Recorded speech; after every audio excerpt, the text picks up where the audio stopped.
So hello and welcome back to the channel vroom vroom MJ. मैं हूं आपका host and दोस्त मनीष। आज इस वीडियो में बात करने वाले हैं न्यूली लॉन्च KTM ड्यूक 160 की।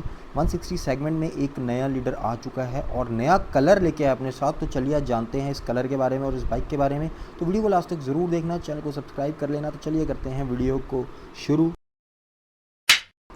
तो 164 सीसी का liquid cool engine, 19 PS power, 15.5 Newton metre की टॉर्क। तो सबसे पहली जो बात यहाँ पे क्लियर हो जाती है वो ये कि अपने सेगमेंट की अब तक की सबसे ज़्यादा पावरफुल बाइक ये रहने वाली है।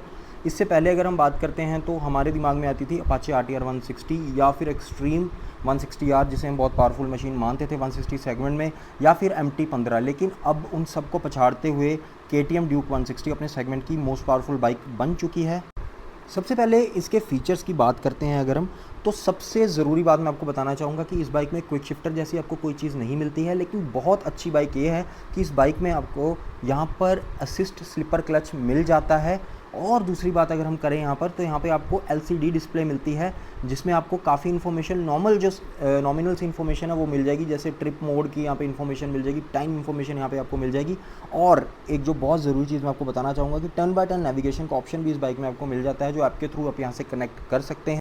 एर्गोनॉमिक्स में आपको काफ़ी चेंज दिखेगा अगर आप इसको ड्यूक 200 से कंपेयर करते हैं। यहाँ पर हैंडल को थोड़ा छोटा रखा गया है, बहुत नॉमिनल साइज़ का हैंडल है, तो मतलब कटिंग में या ट्रैफिक में आपको बहुत ज़्यादा इजी होगा मनूवर करना। 815 mm की आपको यहाँ पे सीट हाइट मिलती है, मतलब कि अगर आपकी हाइट 5'6" या 5'5" है तो आपको यहाँ पर थोड़ी सी प्रॉब्लम हो सकती है। लेकिन उससे ज़्यादा अगर आपकी हाइट है तो बहुत आराम से इसको आप मैनेज कर लेंगे। वेट इसका बहुत नॉमिनल सा है यार, वेट ज़्यादा नहीं है। 174 mm की इसकी यहाँ पे ग्राउंड क्लियरेंस है, तो एक आपको एम्पल आप ये कह सकते हैं ग्राउंड क्लियरेंस मिल जाती है। और 147 kg वेट होने से अपने ही सेगमेंट में जो आप ये कह लीजिए कि वेट के मामले में भी बहुत ज़्यादा कमांडेबल ये बाइक है। बहुत एजाइल बाइक है। KTM's की बाइक जो है अपनी पिकअप के लिए हमेशा जानी गई है। और ऊपर से अगर आपको लाइट वेट बाइक मिल जाए और एक जो शॉर्ट हैंडल के साथ मिल जाए तो फिर तो सोने पे सुहागा वाली बात हो जाती है। अगर हम कहें कि ड्यूक 125 को यहाँ पर बंद करके इन्होंने ड्यूक 160 को लॉन्च किया, तो मुझे लगता है कि बहुत वाइज डिसीजन रहा है यहाँ पर, क्योंकि 125 सीसी सेगमेंट में हमें बहुत ज़्यादा ओवर प्राइस KTM की वो बाइक लगती थी। लेकिन मुझे लगता है कि इस प्राइस सेगमेंट में जिसे लॉन्च किया है 1.85 लाख एक्स शोरूम, तो हम कह सकते हैं कि एक कंपेटिटिव सा स्कोर है यहाँ पर। लेकिन अपने सेगमेंट की ये सबसे महंगी बाइक है। पावरफुल होने के साथ साथ ऑब्वियसली ये अपने सेगमेंट की अब तक की सबसे महंगी बाइक है। 1.85 लाख अगर एक्स शोरूम है तो आप ये लेके चलिए कि 2,30,000 के पास जो आपको जो है ऑन रोड ये प्राइस कर सकती है।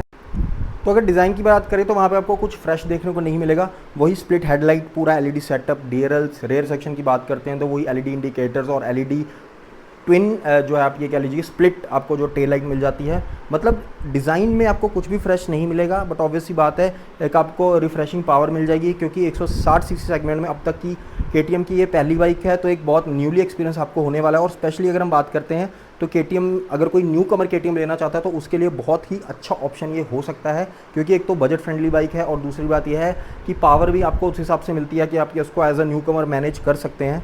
वैसे अगर मैं 160 सीसी सेगमेंट की बात करता हूं तो अभी इंडस्ट्री में हमारे पास जो ऑप्शंस अवेलेबल हैं उसमें पल्सर की NS 160 आ जाती है। फिर अगर हम बात करते हैं हीरो की एक्सट्रीम आ जाती है। उसके अलावा आपके पास अपाचे आ जाती है 160 RTR 4V, और MT-15 भी सेगमेंट में आ जाती है, क्योंकि 125 सीसी की वो बाइक है तो इस सेगमेंट में हम उसको कंसीडर कर सकते हैं। उसके बाद अब ये जो नया ऑप्शन आया है तो 160 सीसी में अगर आप बाइक देख रहे हैं तो आपके लिए बहुत ज़्यादा मुश्किल होने वाली है। अगर तो आप प्राइस के मामले में इसको कंपेयर करेंगे तो फिर मुझे लगता है कि आप KTM शायद नहीं लेंगे, क्योंकि सबसे कॉस्टली बाइक मैं आपको बता चुका हूँ। लेकिन अगर आप पावर देखेंगे तो इस बाइक की जो पावर है वो बिल्कुल रिमार्केबल है। अपने सेगमेंट में सबसे ज़्यादा पावरफुल बाइक है ये। कलर ऑप्शंस की अगर मैं बात करता हूँ तो एक ऑरेंज कलर का ऑप्शन जो आप मेरे सामने देख रहे हैं, ब्लैक एंड ऑरेंज। दूसरा ये ब्लैक एंड ग्रे कलर का ऑप्शन आपको मिल जाता है। और तीसरा इस बाइक में आपको जो है वाइट एंड ब्लू कलर का ऑप्शन मिल जाता है, जो मुझे लगता है कि ज़्यादा लोगों को पसंद नहीं आने वाला। हालांकि कलर की अगर बात करते हैं तो एक सब्जेक्टिव ऑप्शन है, बट स्टिल मुझे लगता है कि ग्रे और ब्लैक का जो ऑप्शन है ये लोगों को बहुत ज़्यादा पसंद आने वाला है, क्योंकि एक रिफ्रेशिंग कलर आपको यहाँ मिल जाता है। तो कैसी लगी आपको बाइक, कमेंट्स में ज़रूर बताएं। मैं आपको मिलता हूँ नई बाइक के साथ नई वीडियो में। तब तक के लिए safe ride, bye bye, stay tune, see you soon.